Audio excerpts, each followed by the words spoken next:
सगा सगे की तरक्की देखने तैयार नहीं। अगर दीवार नीची है और पड़ोस में सगे भाई के घर से गोश्त की खुशबू आ जाए, सगा कहता है ये खुशबू आई कैसे? मैं इसे चटनी में बदल दूंगा, मैं इसके घी को पानी में बदल डालूंगा। हम दुनिया की दावत कर देते हैं लेकिन अपनों की नहीं। सबको खिलाएगा प्रधान, ठेकेदार, जमींदार, जमादार, सारे बैठ के खा गए, नहीं बुलाने जाता किसी अपने को। कहता गया तो मेरा कद छोटा हो जाएगा। तू पता है, तुझे जानता है अपने कौन होते? एक बंदे को कैंसर हो गया, बड़ा अमीर बंदा, और 25-35 साल से अमेरिका के अंदर था, दौलत बहुत कमाई, कैंसर हुआ। डॉक्टरों ने कहा बस तू महीने 2 महीने का मेहमान है, नहीं बचेगा, घर चला जा। जिसके पास सारा पैसा था, जो चाहता खरीद लेता। लेकिन जब डॉक्टरों ने कह दिया तो सब कुछ खरीद सकता है लेकिन सांसें नहीं खरीद सकता है, सांसें नहीं खरीद सकता। और यार इनकी इज्जतें किया करो, इनकी कदर किया करो। जहां डॉक्टरों के नुस्खे फेल हो जाते हैं वहां से कुरान के नुस्खे शुरू हुआ करते हैं। लेकिन हम इनसे दूर हैं। अब्बा भी कहता मौलवी के धोरे मत जाइए, बड़ा दकियानूस है, पुरानी सोच रखता मौलवी, मौलवियों में मत बैठना, इनकी सोच पुरानी है। कसम खुदा की जब सारी अक्लें फेल होती हैं तब यही पुरानी अक्ल काम आया करती है। डॉक्टर ने कह दिया नहीं बचेगा, 2-3 महीने का मेहमान है, जा मिल ले अपने परिवार से, मौज कर अपने घर जाकर। जिसकी जिंदगी के 2 महीने रह जाएं उसे पता हो मैं 2 महीने जीऊंगा, कभी मुस्कुरा सकता है? 2 महीने क्या यार, अगर ये बता दिया जाता इसकी जिंदगी 50 साल है तो बंदा कभी 50 साल मुस्कुराता नहीं। अगर मौत का दिन बता दिया जाता तो कोई दीवार तो क्या एक ईंट नहीं लगाता, इसलिए कि मौत से डर लगता है। जब उसको डॉक्टर ने कह दिया तू नहीं बचेगा, 2 महीने का मेहमान है, फिर सोचने लगा कहां जाऊं, बड़े बड़े डॉक्टर फेल हैं। फिर दिल ने कहा यार चल किसी अल्लाह वाले के पास चलते हैं, सुना है दुआएं बड़ी काम आया करती हैं। एक मजसूब की चौखट पे गया, उससे कहने लगा डॉक्टरों ने लाइलाज कर दिया है, मुझे कैंसर है। कहा 2 महीने का मेहमान हूँ। उसने कहा कहाँ का रहने वाला है? कहा फला मुल्क का रहने वाला हूँ। कहा बता अपने मुल्क कब से नहीं गया है? उसने कहा 35 साल हो गए हैं अपने मुल्क नहीं गया। कहा क्यों नहीं गया? का दौलत की भूख इतनी थी कि मैं अपनों को भूल गया था। अल्लाह अकबर। उसने कहा अगर जिंदगी चाहता है जा अपने वतन वापस चला जा, और जितने दिन जिंदा है उतने दिन जा करके अपने रिश्तेदारों की दावतें कर, उनको दस्तरखान पे बैठा मुस्कुरा के बातें किया कर, अपने खाने में उनका खाने को हिस्सा कर ले। अल्लाह अकबर। पलट करके आया, 1.5 महीने तक सारे रिश्तेदारों को बुला करके दस्तरखान पे खिलाता रखा। पलट के मजसूब की चौखट पे गया, का दर्द अब नहीं होता है, तकलीफ अब नहीं होती है। का 1.5 महीने तक मैंने अपनों को खिलाया है, जो रूठा था मना के खिलाया, जो नहीं आया बुला के खिलाया, जिसने दरवाजे बंद किए दरवाजे खटखटा के बुलाया। का जाप जाके चेकअप करा। जब चेकअप कराया गया तो जिसके डॉक्टरों ने यह ऐलान किया था अब ये 1.5 महीने से ज्यादा नहीं जिएगा, चेकअप के बाद बताया का बता तो सकी वो कौन सा डॉक्टर था जिसने तेरा इलाज कर दिया है, जो कैंसर खत्म न होने वाला था 1.5 महीने में कैसे चला गया? उसने मुस्कुरा के कहा था ये वो डॉक्टर है जो मुर्दा घोषित करते हैं, एक हमारा डॉक्टर है जो मुर्दों को जिंदगी देता है। बरेली से आवाज आती है जिनके तलवों का धोबन है, आबे हयात है वो जाने मसीहा हमारा नाम। सुभान अल्लाह। नारे तकबीर, नारे रिसालत, नारे हैदरी, मसलके आला हजरत फैजाने गौसे आजम। अपनों को वक्त दिया करो, अपने दस्तरखान पे अपनों के हिस्से रखा करो। हाँ आज हम सबको बुला लेंगे, हालात जानते हैं अपनी हालत। देखो गाड़ी उठाएगा, चाबी लगाएगा, किधर जा रहा है? कि मुंह बोली बहन की बेटी का बर्थडे है, पूरा संबल छान मारेगा, गिफ्ट समझ में नहीं आया। मुरादाबाद गया, मुंह बोली बहन की बेटी है। जानवर, तुझे मुंह बोली बहन का रिश्ता तो प्यारा है, सगी बहन का रिश्ता प्यारा नहीं है। हजरत जी सगी बहनें रो रखी हैं, कि भाई एक दिन बुलाने नहीं आया, भांजी भांजे पूछते मामा है कौन हमारा, और तुझे मुंह बोले रिश्ते इतने प्यारे। कसम खुदा की खा के कहता हूं, माँ के बाद अगर कोई माँ का प्यार दे सकती है तो वो बहन दे सकती है। माँ के बाद अगर कोई माँ का प्यार दे सकता है तो बहन, और बहन के बाद कोई माँ का प्यार दे सकता है तो बेटी। मेरे हुजूर फरमाया करते थे, फातिमा उम्मी बादा उम्मी, फातिमा मेरी माँ के बाद मेरी माँ है। अल्लाह अकबर। हुजूर फरमाया करते थे, हजरत आमीना के बाद अगर मुझे किसी से सुख मिला है तो मेरी आमीना से मिला है, हजरत फातिमा से मिला है। मेरी बेटी ने मुझे वो प्यार दिया जो मेरी माँ ने प्यार दिया था। आज इन्हीं रिश्तों की कदर नहीं। मैं ज़ैगम भाई, एक तस्वीर मैंने तुर्की की देखी, 6 साल की बहन, 3 साल का भाई, दोनों एक पत्थर के नीचे दबे और 17 घंटे तक बहन ने भाई को सीने से लगा के रखा। वो बहन 6 साल की, उसने 17 घंटे तक भाई को अकेले होने का एहसास नहीं होने दिया, जबकि 6 साल की थी। और जालिमो, वो 6 साल की होकर के भाई को अकेला नहीं छोड़ती, तू 26 साल का होकर के बहन को अकेला क्यों छोड़ दिया? कहां से लाओगे ये प्यार? 17 घंटे के बाद भाई बहन को निकाला गया, कुछ नहीं बचा परिवार में। एक बच्ची को देखा, उसका छोटा भाई तकरीबन 2-3 महीने का होगा या 4 का होगा। हाँ, अल्लाह अकबर। वो बहन बहुत ज्यादा होगी तो 3 साल की है, जो उसे हर तरह छुपाना चाहती है। यार उनके लहजे के रिश्ते, हमने कदर खो दी इनकी। खुदा के वास्ते याद रखना, अगर तुम ये सोचते हो खांसाबी काफी है, ठेकेदारी काफी है, जिम्मेदारी काफी है, और मौलवियों से सिर्फ ताल्लुकात काफी है, गांव के 4-5 मोहल्ले को खिला देना काफी है, अपनों को ठोकर मार देना, खुदा की कसम जब तक अपने राजी नहीं होंगे तब तक मदीने वाले भी राजी नहीं होंगे। ये ख्याल रखना।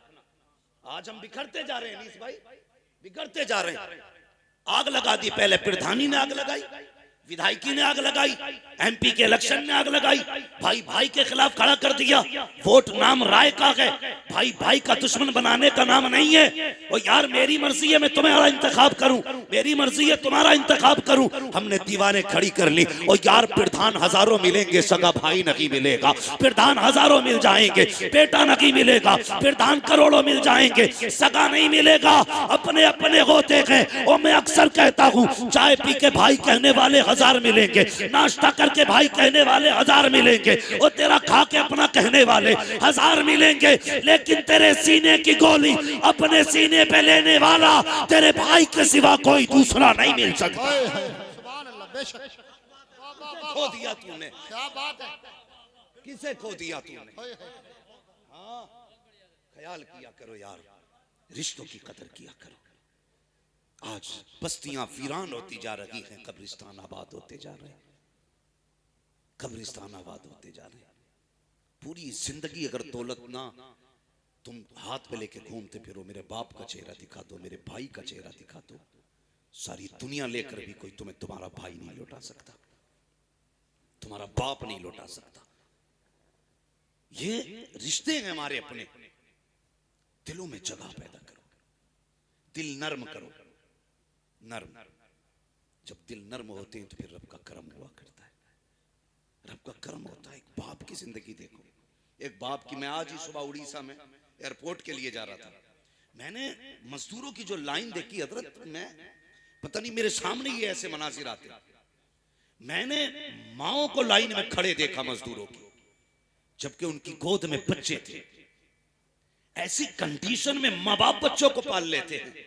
सब कुछ होते हुए बच्चों से माँ बाप नहीं पला करते,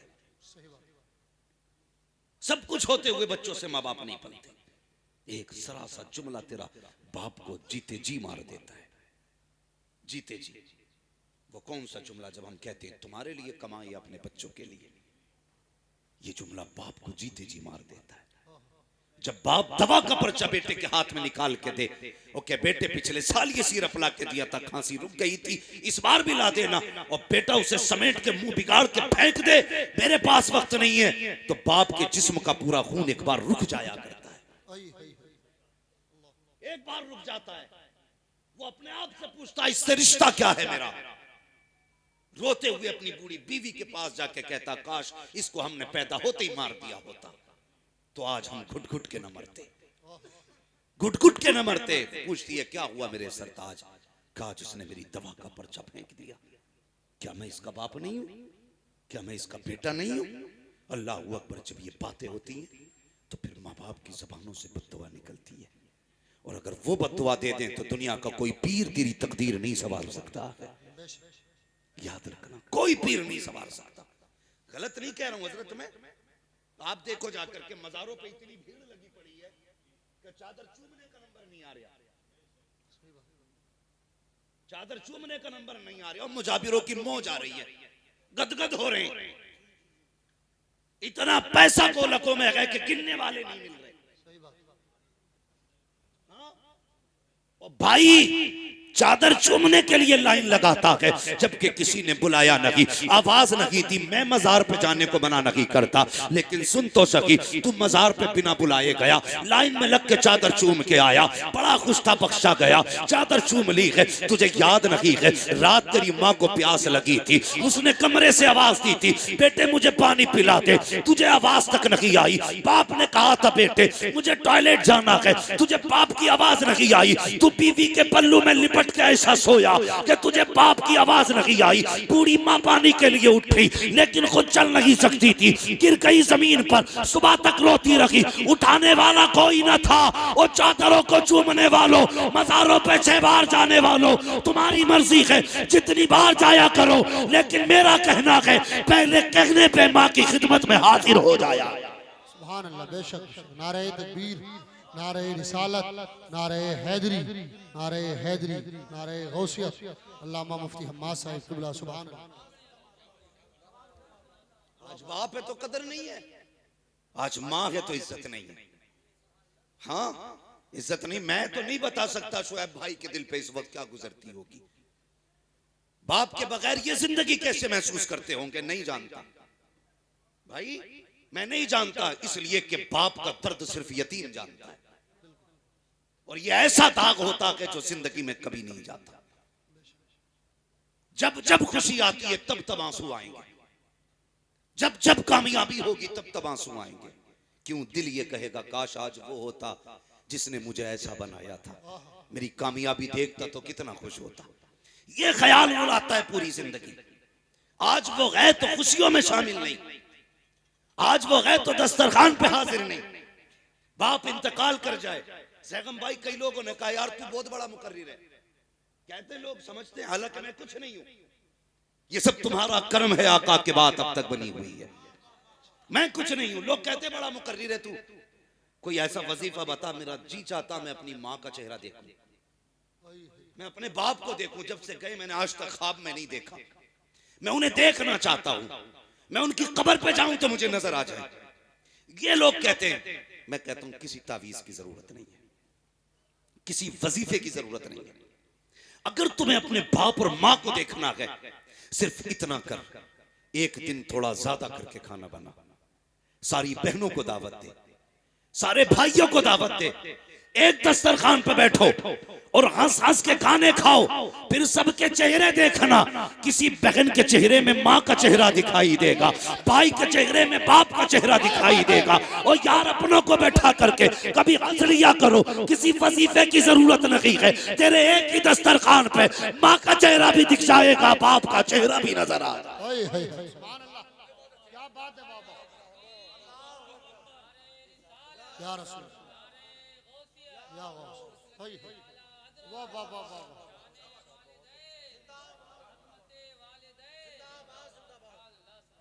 देखा करो इन्हें। और जानते हो हमने ना खाली माँ की फजीलत सुनी तो फिर बाप को तो बाहर ही डाल दिया। हाँ गर्मियों में देखना बाप को पंखा तक नसीब नहीं होगा, अम्मा एसी में लेटी होगी, इसलिए कि सिर्फ माँ की फजीलत सुनी हमने। बाप को नहीं जानते? खुद जरा दिल पे हाथ रख के बता, जिसके कदमों के नीचे तेरी जन्नत है, फिर उसकी जन्नत जिसके कदमों के नीचे है, उसकी अपनी शान क्या होगी? खुद सोचा करो इस बारे में, खुद सोचा करो। और बाप क्या होता है? मेरे हुजूर कभी अपने चचा को अपने पीछे नहीं चलने देते थे। हुजूर सैयदुल अंबिया होकर के, हाँ, इतनी पावर वाले कि अगर बैतुल मुकद्दस में आ जाएं सारे नबी खड़े हैं, मुसल्ले पे आने की हिम्मत नहीं किसी की। कौन आएगा मुसल्ले पे? जिब्रील मुसल्ले पे आज वो आएगा जो सबसे ज्यादा शान वाला होगा। कौन आया? फिर मेरे नबी मुसल्ले पे आए, मेरे नबी मुसल्ले पे आए। और इतनी पावर वाला यार, उसके लहजे की धमक कसम से कयामत में देखना। फकत इतना सबब है इन्हें काते बज़ में महशर का कि उनकी शान महबूबी दिखाई जाने वाली। उसके लहजे की धमक पुलसिरात पे देखना, मीजान पे देखना, मीजान पे देखना। अमल तुल चुके, फैसला हो चुका, बंदा गुनाहगार है। हुक्म हुआ खचेड़ो, जहन्नम की तरफ लेके चलो। बेड़ियां पड़ गई, हथकड़ियां लग गई, फरिश्ते लेके चले। इतने में तेरे मेरे महबूब आएंगे। वो मुड़ के कहेगा या रसूल अल्लाह मेरी मदद फरमाए। हुजूर आके कहेंगे ठहर जाओ, क्या मसला है? फरिश्ते कहेंगे हुजूर अमल भी तोला गया, गुनाह ज्यादा है, नेकियां कम है, फैसला हो चुका, ये जहन्नम जाएगा। जानते हो मेरे हुजूर कहेंगे फरिश्तों छोड़ो इसे। पहली आवाज पे फरिश्ते छोड़ देंगे। फिर आका कहेंगे फिर से अमल तोलो। हिम्मत नहीं है किसी फरिश्ते में, ये धमक है मेरे महबूब के लहजे की। हिम्मत नहीं है कोई ये कह सके तुल गए, कोई ये कह सके नहीं नहीं अब नहीं होना है, अल्लाह की तराजू है। नहीं, महबूब कहेंगे फिर तोलो। फिर अमल तोले जा रहे हैं। अब जब अमल तोले जाएंगे तो अब गुनाह कम हो जाएंगे, नेकियां बढ़ जाएंगी। फरिश्ते कांपने लगेंगे, मालिक तराजू तेरी, फैसला तेरा, इंसाफ तेरा। अभी तोला था गुनाह ज्यादा थे, अब तोल रहे हैं, अब नेकियां ज्यादा हैं। रब फरमाएगा फरिश्तों देखते नहीं हो, मीजान पे महबूब आके खड़ा हो गया है। अगर ये खड़े हो करके अमल तुलवाए फिर भी गुनाह ज्यादा हो जाए, ये मेरी रहमत को गवारा नहीं हो सकता। सुभान अल्लाह। नारे तकबीर, नारे रिसालत, नारे हैदरी, अज़मत रसूल पाक मुफ्ती हम्माद साहिब क़िबला। सुभान अल्लाह। ये उनके लहजे की धमक। अल्लाहू अकबर। वो पैगंबर, कभी आपने ना अपने चचा को अपने पीछे नहीं चलने दिया, नहीं चलने दिया। क्या फरमाया करते थे? आका फरमाते थे चचा मेरे पीछे ना चला करो। लोग कहते हैं आपकी शक्ल मेरे बाप अब्दुल्ला से मिलती है। जब तुम पीछे चलते हो तो लगता है कि अब्दुल्ला मेरे पीछे है। अल्लाहू अकबर। वो खुदा के वास्ते कदर करो बाप की भी, इज्जत करो बाप की भी। ये वो दरख्त है ना जो अपने जीते जी अपने बेटे पे कभी धूप नहीं पड़ने देते, औलाद पे कभी धूप नहीं पड़ने देता।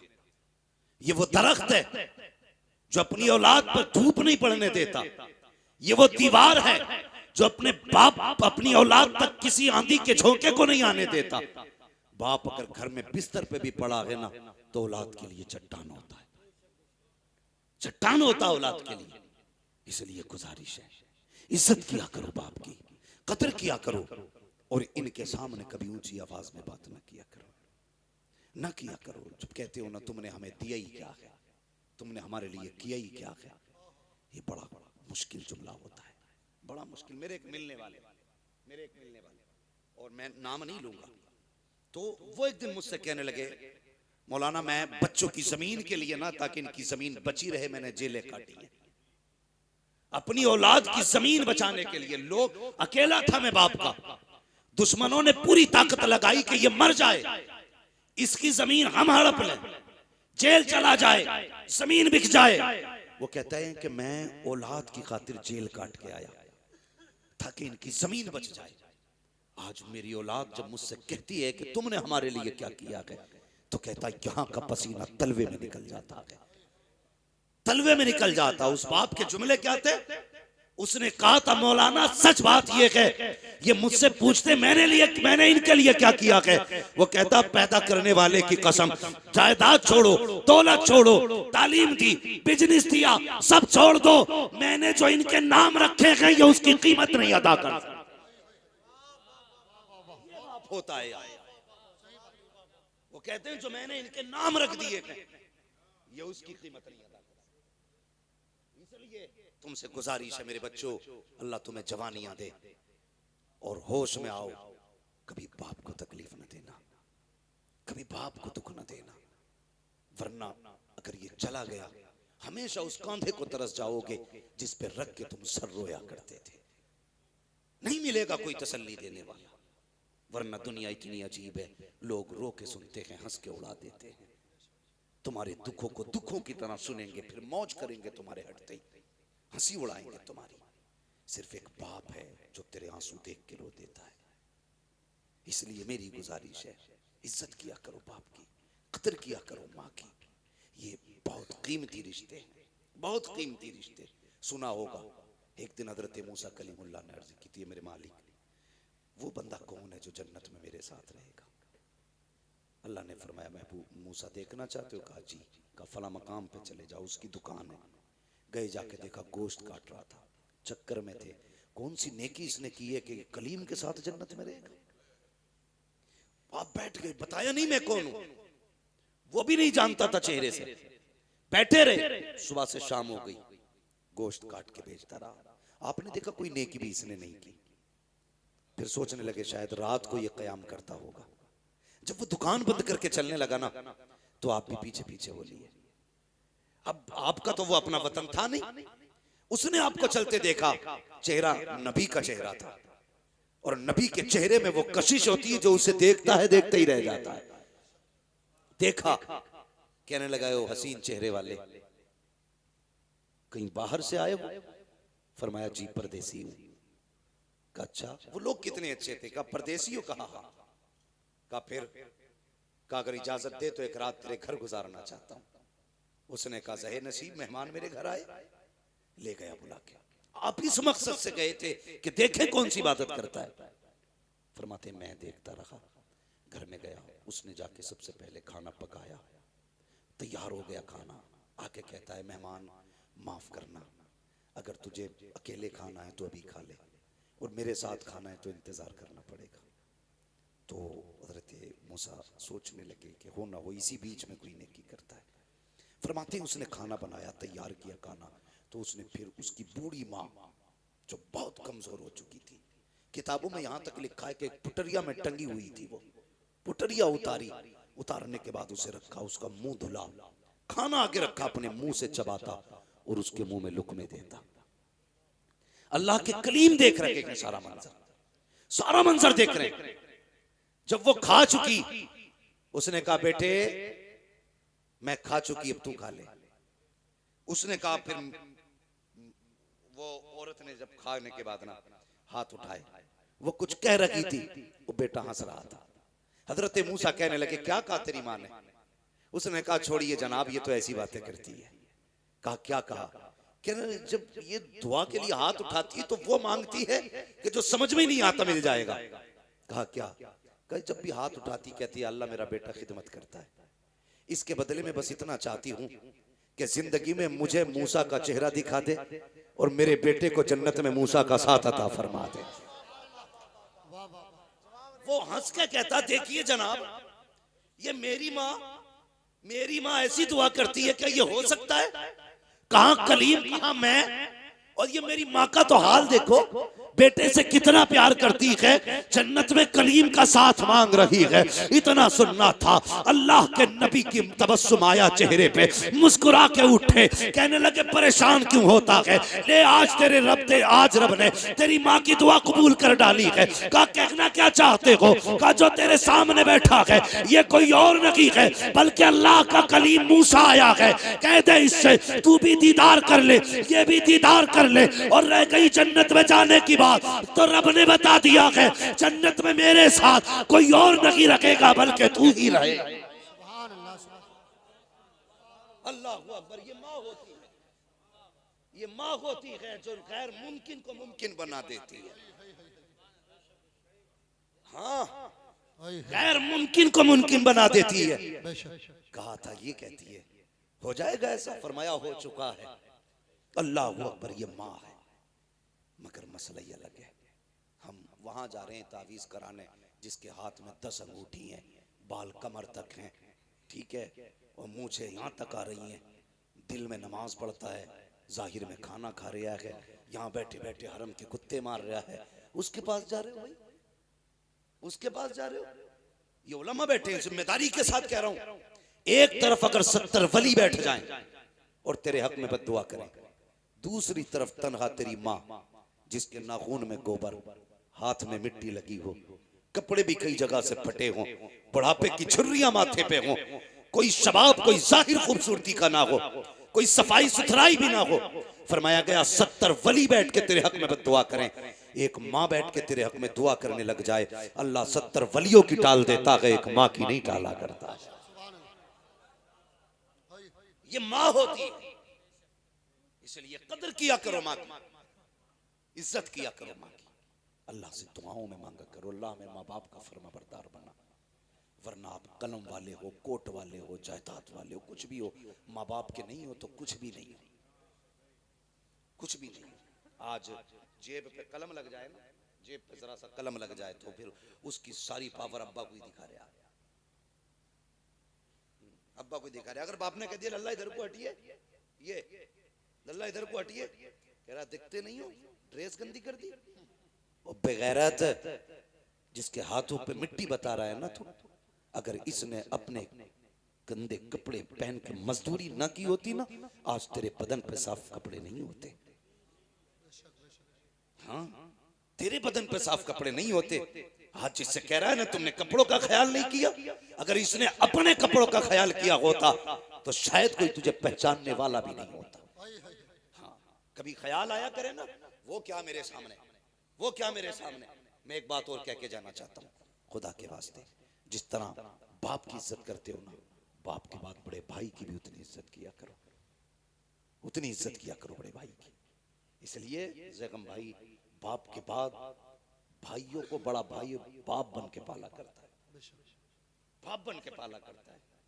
कई भाइयों को मैं ऐसों को जानता हूँ, ये आंखों देखी बात है, कोई किताबी नहीं है जो हवाले मांगो मुझसे, आंखों देखी बात है कि भाइयों ने मजदूरी करके छोटों को पढ़ाया। आज जब वो सर्विस पे लगे, वो कल भी मजदूरी कर रहा था, आज भी कर रहा है। न कल उसके बच्चों का ठिकाना था, न आज उसके बच्चों का ठिकाना है, और सारी चमक उसी गरीब को दिखाई जाती है। डर अल्लाह से, डर अल्लाह से। उसके हाथ में ठेला है, उसका कोई कसूर नहीं है। तेरे हाथ में कलम है, तेरा कोई कमाल नहीं है। ये सारे फैसले कुदरत के हैं। वो जिसे चाहता है फर्श पे डाल देता है, जिसे चाहता है अर्शों पे उठा देता है।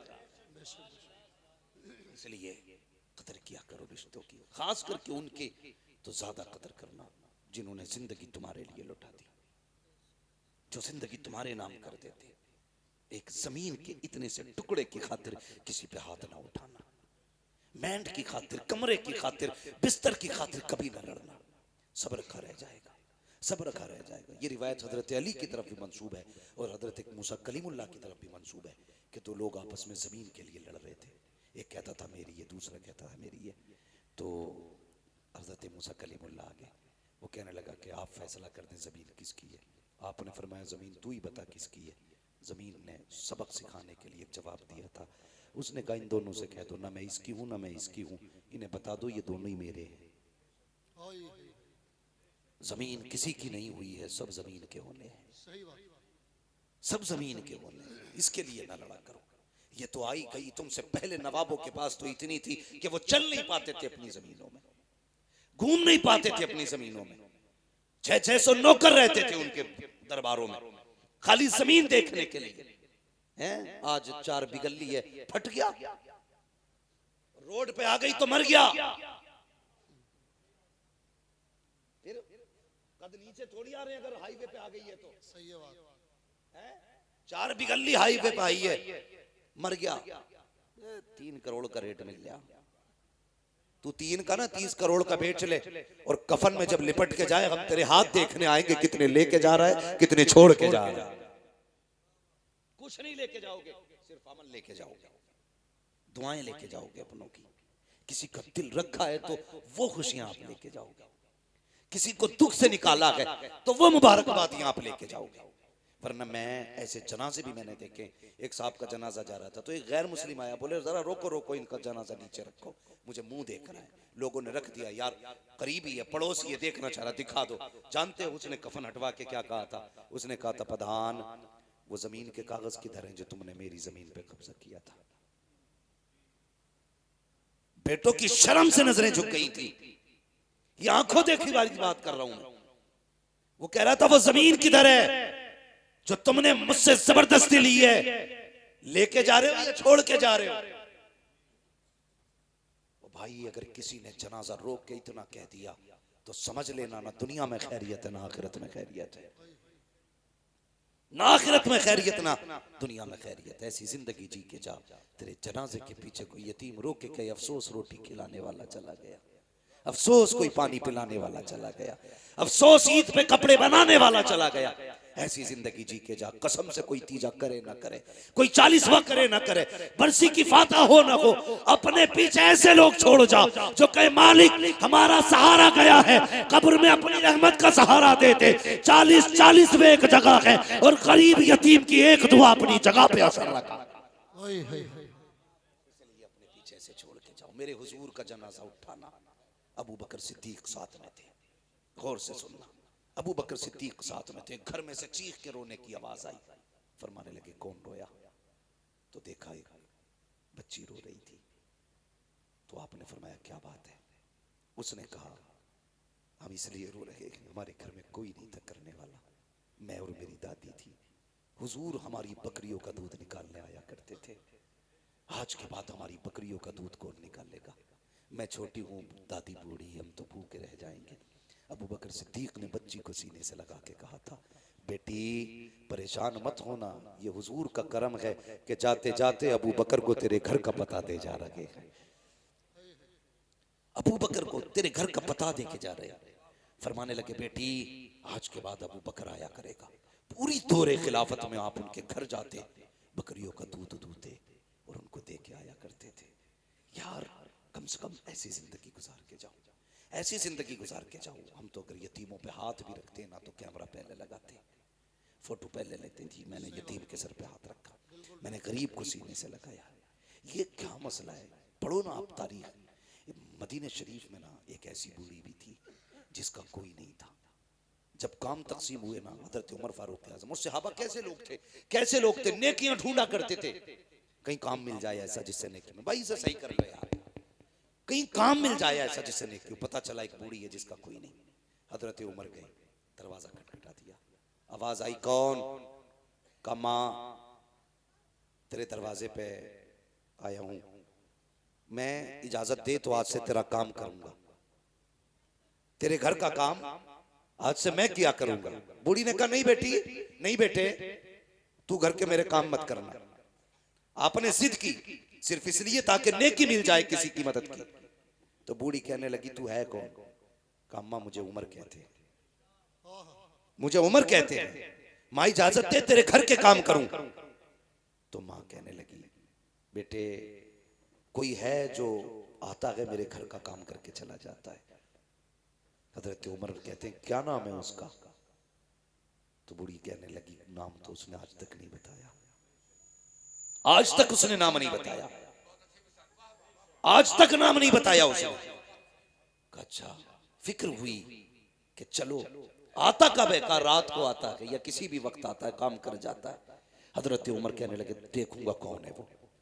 खड़े हो गए, आधी रात गुजरी ना, देखा कोई नंगे पैर दबे पैरों से आ रहा था, चेहरे पे कंबल पड़ा है और जैसी दरवाजे पे आया हजरत उमर ने चुपके से आके कंधे पे हाथ रखा, आने वाले जरा नाम तो बता तू है कौन? अल्लाह अकबर, इतना सुना है। आने वाले ने जैसी कंबल चेहरे से हटाया, हजरत उमर फारूक आजम की चीख निकल गई। क्या देखते हैं? वो छुप के आने वाला नबी का अबू बकर सिद्दीक है, वक्त का अमीरुल मोमिनीन है, अपने वक्त का खलीफा है। हैरत में है, कहते हैं अमीरुल मोमिनीन बता तो सकी रात में क्यों आते हो? यार ताकि नेकी किसी पे खुल ना जाए, इसलिए सन्नाटे में आता हूँ। कहा ये तो बताइए चप्पल जूता क्यों नहीं पहना? कहा इसलिए नहीं पहनता हूँ कहीं मेरी आहट से किसी की आंख ना खुल जाए। अगर आंख खुल गई तो बात पता चल जाएगी। अगर ये नेकी का पता चल गया तो हो सकता है कयामत में खुदा मुंह पे मार दे। और यार अबू बकर हो करके अगर नंगे पैर जा करके चुप करके नेकी करता है तो बता तुझे किसने हक दे दिया है कैमरे के आगे किसी गरीब की गरीबी का मजाक उड़ाया? हाय हाय क्या बात है वाह, बहुत अच्छे नेकी किया करो, किसी की गुर्बत का तमाशा न साहब बनाया, सुभान अल्लाह। मत बनाया करो तमाशा, किसी को जलील न किया करो। भाई नेकी ऐसे करनी है कि किसी को पता न चले, किसी को पता न चले। यतीम का घर भी चल जाए उसकी इज्जत भी रह जाए।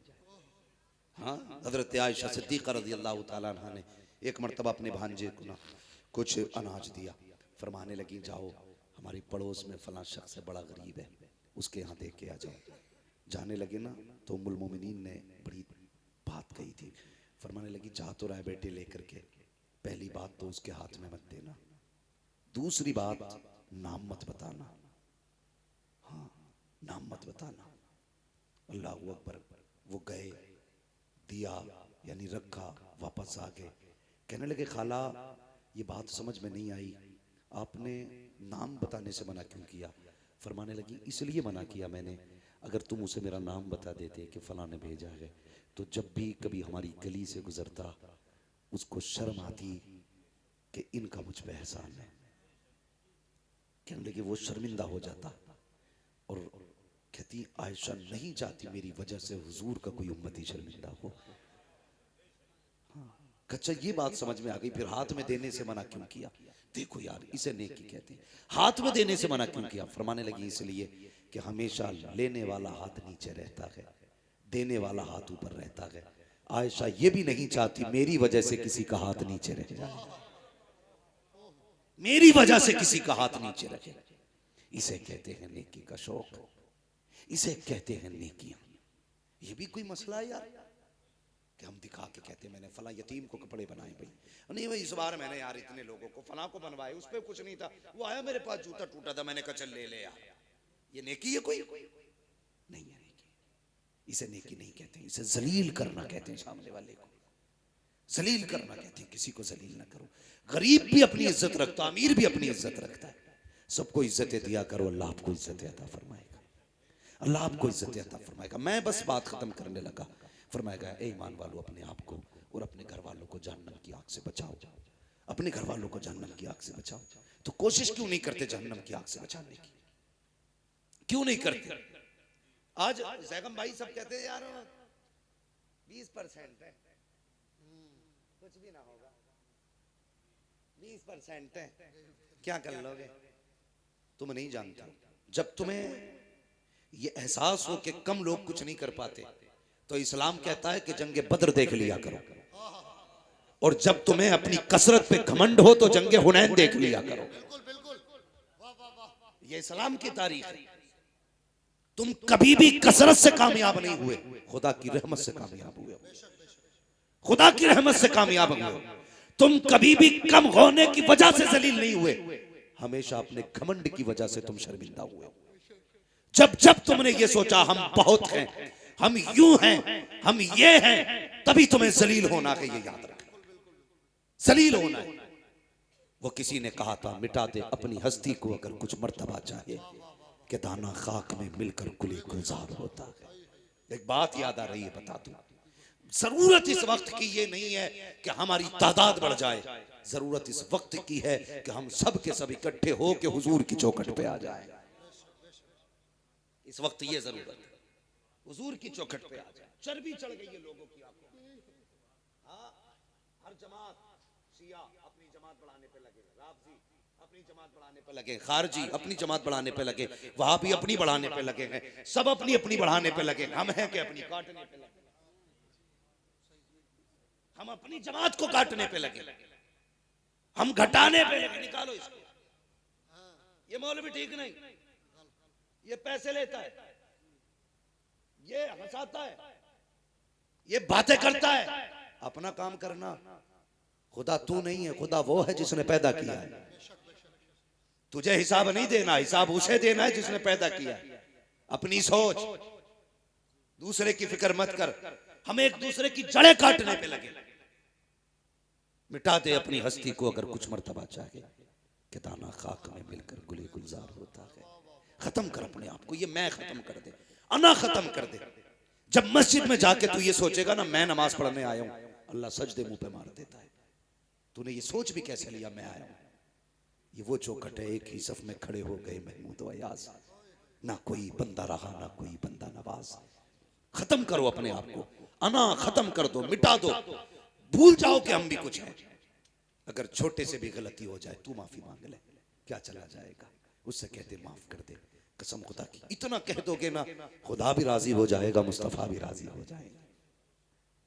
सारे करबला वालों से मोहब्बत करते हैं ना, करते हैं कि नहीं? सबको हसनैन करीमैन से प्यार है ना। अल्लाह ताला हमें उनकी मोहब्बतों का सदका अता करे। मैं सिर्फ एक बात कहना चाहता हूं, हसनैन करीमैन दोनों भाइयों में किसी बात को लेकर के नाराजगी हो गई। 3 दिन गुजर गए ना, 3 दिन गुजरे तो इमाम हुसैन ने इमाम हसन को खत लिखा। कहा भाई नाना की हदीस याद नहीं है कि मोमिन मोमिन से 3 दिन से ज्यादा नाराज नहीं रहना चाहिए? ये लिखा तो उधर से खत आया, नाराज हैं दोनों, मिलने नहीं आए। इमाम हसन ने खत लिखा, फरमाने लगे फिर तुम क्यों नहीं आए? तुम मुझसे कह रहे हो ना कि नाना ने कहा 3 दिन से ज्यादा नाराज नहीं रहना चाहिए, तो तुम ही आ जाते। इमाम हुसैन ने खत में लिखा, भाई फरमाया गया जो पहले रूठे हुए को सलाम करेगा पहले वो जन्नत में जाएगा, बाद में माफ करने वाला जन्नत में जाएगा। कहते मेरा जी चाहता है भाई पहले आप आ जाओ ताकि मुझसे पहले जन्नत में आप जाओ। यार ये वफाएं थी, ये मोहब्बतें थी, और ये एक दूसरे के लिए इज्जतें थी। कहते मैं नहीं चाहता मुझसे पहले, मैं आपसे पहले छोटा होकर जन्नत में जाऊं, मैं तो ये चाहता हूं आप बड़े हैं, पहले जन्नत में आप जाएंगे, आपके पीछे पीछे आपका छोटा भाई हुसैन जन्नत में जाएगा। हम देते हैं अपने बड़ों को। हाँ माफ कर लिया, मिटा दो अपनी अना, खत्म कर दो, कुछ भी नहीं हो। फिर जी के देखो, कसम खुदा की खा के कहता हूं, मिंबर पे बैठा हूं, जो मजा फकीरी में जीने का है ना वो किसी शहनशाही में नहीं आता। एक बुजुर्ग गुजरे, थके तो नहीं अभी आप लोग? जरा सारे कहते हैं या रसूल अल्लाह। हाँ थकना तो मुझे चाहिए, मैं उड़ीसा से चल करके आया और अभी सोया नहीं हूं मैं 1 घंटा भी, 24 घंटे से ऊपर जागते हुए हो गए। मगर ये है बहुत अच्छा आप सुन रहे हैं, अल्लाह आपकी समातों को सलामत रखे। हाँ माशाअल्लाह, अल्लाह सलामत रखे। तो थोड़ा सा जरा आप अच्छा सुन रहे हैं इसलिए मैं बात बढ़ा दे रहा हूँ। हजरत की भी गुफ्तगू होनी है, हालांकि ये बात मुझे नागवार गुजर रही है। हाँ मुझे एक एहसास हो रहा है कि हमारे जमात के बुजुर्ग बैठे हुए हैं। मेरी घर है तो क्या हुआ, है तो मौलाना एहसान, ये ख्याल रखिएगा। लोग कहते हैं घर की मुर्गी दाल बराबर, दाल बराबर तो होती है लेकिन पता है ना क्या खाती है, कितना खाती है? तुम खा जाते हो, तुम्हें नहीं लगता असर, मुर्गी क्या खाती है ये पता होना चाहिए, है जी। जरा गौर करें, हजरत तशरीफ फरमाएं। बस मैं बात पूरी करने लगा हूं भाई, जरा तवज्जो करें। कोई मसला नहीं है, आप 10 रुपए भी ना दें, खाली सुभान अल्लाह ही कहते रहें। मैं आ गया हूं मोहब्बत में आपके, ये बात मैं उनसे कह रहा हूं अपने भाई से, बाकी आपसे सिर्फ इतनी गुजारिश है, बात सुन लें। कोई बात नहीं, जब दिल करे तब दे दिए, खाते में डाल देना, कोई मसला नहीं है। इनसे बड़ा गहरा ताल्लुक है, मोहब्बत है मुझे। अल्लाह सलामत रखे मेरे शुएब भाई को और इनके पूरे परिवार को, इनकी फैमिली को। अल्लाह खुदा की रहमत है, अल्लाह ताला अपनी रहमत अता फरमाए। बस मैं अर्ज कर रहा था कि अपने आप को मिटाना भी कोई चीज होती है। एक बुजुर्ग गुजरे, हजरत अब्दुल्लाह इब्न जुबैर, बड़े पाए के बुजुर्ग गुजरे, गालिबन सिलसिला चिश्तिया या कादरिया में बुजुर्ग हुए। इन्होंने ना सिर्फ इस ख्याल से शादी नहीं की थी कि अगर मैं शादी कर लूंगा तो अज़दवाजी जिंदगी के जो मामूलात होते हैं, जो जरूरियात होती है, वो रब की इबादत में खलल डालेंगे। ये सोच के निकाह नहीं किया था। ये मत सोचना मैं तुमसे मना कर रहा हूं, तुम करना, तुम्हारा करना फर्ज है। ये उन्हीं जैसे लोगों को इजाजत थी जो अपने नफ्स पे काबू करके बैठे थे, जो नफ्स के गुलाम नहीं नफ्स के बादशाह थे। नफ्स वो करता था जो वो कहते थे। इस ख्याल से ज़ैनब भाई उन्होंने शादी नहीं की। एक दिन रिवायत पढ़ी तो उसमें उन्होंने देखा कि जन्नत में कोई भी जवान बिना बीवी के नहीं होगा। अल्लाह जन्नत में सारे लोगों का निकाह फरमाएगा। आप तो खुश हो जाओ भाई, जिनकी नहीं हुई है अब तो उनका भी नंबर लगने वाला है ना। सबको अल्लाह जन्नत में बीवी देगा। कहने लगे अच्छा तो फिर तो हमारी भी होनी है वहां। जब होनी है सबकी तो हमारी भी होगी। बहुत बड़े वली थे, हाथ उठा दिए, कहने लगे अल्लाह वो दिखा ना जो जन्नत में मेरे साथ रहेगी। मैं अपनी जन्नत वाली बीवी को देखना चाहता हूं।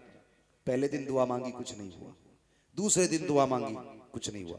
तीसरे दिन दुआ की उन्होंने, लेटे, आंख लगी तो जब आंख लगी ना एक खातून सामने आई, रंग काला, रंग काला, पुराना लिबास, पागलों जैसी हालत, और कहने लगी अब्दुल्ला मैं मैमूना वलीद हूं, मैं बसरा में रहती हूं। बस इतना सुना ना, उठे बसरा चल दिए, बस्ती में पहुंचे। कहने लगे मैमूना वलीद कहां मिलेंगे? लोगों ने कपड़े देखे, हुजूर आप मैमूना वलीद को पूछ रहे हैं? इतने बड़े आलिम हो के उससे क्या काम? कहा क्यों का, वो तो पागल है। कहा क्यों का, लोग पत्थर मारते हैं उसको। कहा क्यों मारते हैं? कहा जब लोग हंसते हैं तो वो रोती है, लोग रोते हैं तो वो हंसती है, दीवानी है वो। कहा कहां मिलेगी? कहा हुजूर वो उजरत पे हमारी बकरियां चराती है। कहने लगे शाम को आ जाएगी, इंतजार कर लीजिए, जब आ जाए तो मुलाकात हो जाएगी। फरमाने लगे वक्त कम है, अभी बताओ कहाँ मिलेगी? कहा इस तरफ चले जाइए। जब आप चले ना उस जंगल में, खुद फरमाते हैं जब मैं चला ना तो मैं जहाँ कदम रखता था वहीं सांप, कीड़े, भयानक जानवर नजर आ रहे थे। कहते मैं हैरत में था, मैमूना कैसी औरत है, ऐसे जहरीले जंगल में रहा करती है जहाँ कदम कदम पे सांप रहते हैं, कदम कदम पे जानवर रहते हैं। कहते मैं हैरत से बचा बचा के मैं आगे बढ़ा, क्या देखता हूँ कि जो मैमूना वलीद की बकरियां हैं वो चल रही हैं, और मैमूना वलीद मुसल्ले पे खड़े होके जंगल में रब की इबादत कर रही है। मैं गैरत में था, मैं सोचने लगा इसकी बकरियों को कुछ होता नहीं है, कहीं जाती नहीं है। कहा जब बकरियों की तरफ देखा, देखता रह गया। क्या देखता हूँ, अगर कोई बकरी रेवड़ से अलग होती है तो शेर जाता है, कान पकड़ता है, लाकर रेवड़ में खड़ा कर देता है कि मैमूना नमाज में है, बकरियों की रखवाली शेर कर रखे हैं। अल्लाह अकबर। कहते मैं तो शेरों को देखता रहा, बकरियों को देखता रहा। कब मैमूना ने सलाम फेर दिया, मुझे पता ना चला। मैमूना कहती है अब्दुल्ला मिलने का वादा तो जन्नत में था, तू यहीं चल के आ गया है। हैरत में थे। कहने लगे मैमूना मुलाकात भी पहली है, बात भी पहली है, कभी तूने नहीं देखा, कभी मैंने नहीं देखा, नाम किसने बता दिया? तो मैमूना कहती है अब्दुल्ला जिसने तुझको मेरा नाम बता दिया है उसी ने मुझको तेरा नाम भी बता दिया। सुभान अल्लाह, सुभान अल्लाह, वाह वाह वाह वाह। अब अगली बात सुने जो मैं कहने लगा, अगली बात बहुत गौर से सुने। आप फरमाने लगे मैमूना ये तो ठीक है, चल अल्लाह ने बता दिया, लेकिन एक बात बता, ये तेरी बकरियों से शेरों ने दोस्ती कब से कर ली? तू नमाज पढ़ती रहती है, तेरी बकरियां शेर चराते, ये इनमें शेर बकरियों में दोस्ती कब से हो गई? मुस्कुरा के कहने लगी अब्दुल्ला जब से मैंने अल्लाह से दोस्ती कर ली है, शेरों ने मेरी बकरियों से दोस्ती कर ली है। शेरों ने मेरी बकरियों से दोस्ती कर ली है। बस ये कहना चाहता था मैं, हाँ, कि अपने आप को खत्म कर दो, कुछ मत समझो, कुछ नहीं है, सब कुछ अल्लाह है, सब कुछ उसी की कुदरत में है। वो जितनी सांसें देगा इतने जिएंगे, वो जिस दिन छीन ले लेगा उस दिन कोई सांस देने नहीं आएगा। किसी पैसे, किसी दौलत, किसी शोहरत, किसी पावर के जरिए आप सांसें वापस नहीं ला सकते, नहीं ला सकते। मैंने ये बात बताई थी। वो सिकंदर जो बादशाह गुजरा है, 22-23 साल की उम्र में आधी दुनिया फतह कर ली उसने, पूरी दुनिया फतह करने का ख्वाब रखता था। वो अपने मुल्क से बाहर गया, किसी सांप ने काट लिया, जहर फैलने लगा उसका। डॉक्टरों ने, तबीबों ने बहुत इलाज किया, ठीक नहीं हुआ। कह दिया बचने के चांसेस कम है। जानते हो उसने क्या कहा था? उसने कहा था कोई मेरी सारी मिल्कियत ले ले, सारी दौलत ले ले, सिर्फ इतनी सांसें उधार दे दे कि अपने वतन में जाके मर सकूं, अपने वतन में जाके मर सकूं। कोई इतनी सांसें वापस कर दे मुझे कि मैं अपने वतन में मरना चाहता हूं। वजीर खड़ा हो गया, कहने लगा कोई भी सारी कायनात लेके सांसें नहीं दे सकता। तो उसने कहा अच्छा, कहा फिर एक बात मेरी सुन लो, अगर मैं मर जाऊं तो कफन से मेरे दोनों हाथ निकालना, ताकि दुनिया को ये पता चल जाए कि सिकंदर दुनिया में आया था तब भी खाली हाथ था, गया था तब भी खाली हाथ था। दौलत किसी की नहीं है, इसके लिए अपनों को मत छोड़ो, इसके लिए परिवार मत तोड़ो, इसके लिए अपनों के दिल मत तोड़ो। क्या चीज है यार 100-200 रुपए, 1000, 10,000, 1 लाख की भी औकात क्या है? एक फोड़ा कमर में निकल आए 10 लाख लग जाते हैं 2 दिन के अंदर।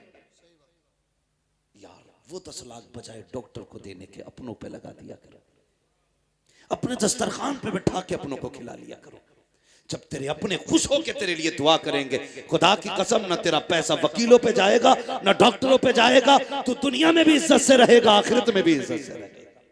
इसलिए मेरी गुजारिश है, मुत्तहिद रहें, मोहब्बत से रहें, परिवार को समेट के रहें, एक दूसरे का बाजू बन के रहें। खत्म कर दो इंच बीघे भर की जमीनों की लड़ाइयां। यार कोई भी जमीन जान से ज्यादा नहीं हो सकती, खून से ज्यादा नहीं हो सकती है, कोई भी दौलत अपनों से ज्यादा नहीं हो सकती है। अगर बिछड़ने के दर्द का एहसास ना हो तो उनसे पूछो जिन्होंने अपनों के जनाजे उठाए हैं, उठाने के बाद कभी सीधे नहीं हो पाए, कभी सीधे नहीं हो पाए। ये वो हैं जो किसी बाजार में नहीं मिलेंगे, किसी मेले में नहीं मिलेंगे, किसी कारखाने में नहीं मिलेंगे। ये सिर्फ वो प्रोडक्ट था जो कारखाने कुदरत से बना, एक बार मिला तुझे दोबारा नहीं मिलेगा, दोबारा नहीं मिलेगा। कदर करें इनकी, इज्जत करें। और सबसे ज्यादा इज्जत का हकदार बाप होता है, माँ होती है, अपना परिवार होता है। लोग कहते हैं मैं फलां की जगह गया था, शादी में 10,000 दे के आया, और ये देखता नहीं तेरी फूफी की बेटियां जहेज की वजह से घर पे बैठी है, तू उन्हें जहेज नहीं दे पाया। तेरी खाला की बेटियां जहेज की वजह से बैठी हैं, तू जाके संभल के चौराहे पे इसलिए जहेज रखवा के आया ताकि कल अखबार में आ जाए। सगी फूफी, खलेरी बहनों, मुमेरी बहनों को इसलिए नहीं दिया कि किसी को पता नहीं चलेगा। यार देना ही वही होता है जो किसी को पता ना चले। अपनों को लेके चले, मिला के चले, खर्च करो इन पे, अल्लाह तुम्हारे दस्तरखान पे इनके हिस्से का भी रिस्क अता करेगा। हाँ, इनके हिस्से का भी रिस्क अता करेगा। तवज्जो है ना सारे लोग? फरमाया गया ईमान वालों अपने आप को और अपने घर वालों को जहन्नम की आग से बचाओ, संभालो खुद को, परिवार को संभालो, मोहब्बतें बांटो, प्यार बांटो। और बस इतना कहो कि जब भी वक्त मिले हुजूर पे दरूद पढ़ लिया करो। ये वजीफा आम करो, हुजूर पे दरूद पढ़ने का वजीफा। इंशाअल्लाह कभी फिर गुफ्तगू होगी तो इस मौजू पे भी बात की जाएगी। बस जो हुए गलत उनको माफ़ फरमाए रब्बे कायनात। जिंदगी ने दिया साथ, फिर होगी मुलाकात। चमन रहा फूल खिलेंगे, जिंदगी रही फिर मिलेंगे। मुसाफिर हैं हम भी, मुसाफिर हो तुम भी, किसी मोड़ पर फिर मुलाकात होगी। फ़कीरान आए सदा कर चले, सदा खुश रहो ये दुआ कर चले। सारे लोग कलमा शरीफ पढ़ लीजिए, ला इलाहा इल्लल्लाहु मुहम्मदुर रसूलुल्लाह व मा अलैना इल्लल बलाग। अस्सलामु अलैकुम व रहमतुल्लाहि व बरकातुहू।